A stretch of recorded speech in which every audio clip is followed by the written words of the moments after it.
my wife, Mercedes Arturo, who's my co-writer in many projects, she was reading Patti Smith, Just Kids. We were living in New York.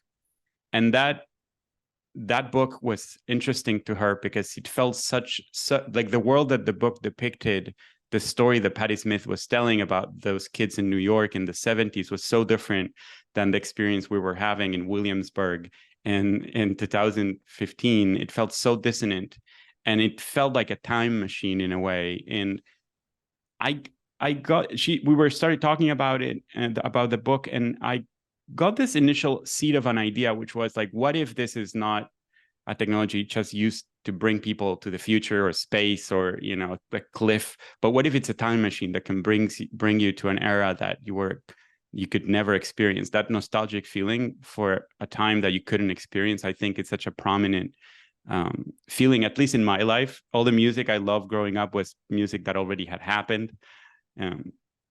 And so we started talking about that story and writing Battle Scar and putting it together. Immediately after we started the process, Martina Lay, who's my good friend and partner in crime for many, many different projects, came on board, and he started, he had an animation studio. So he started, creative directing this thing with me, and we started putting together a prototype and meeting people that were doing things like that. We finally got some amazing producers, Atlas V, who helped us get the funding.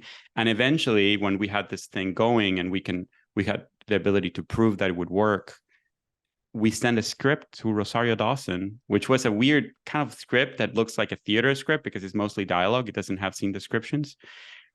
And she said yes.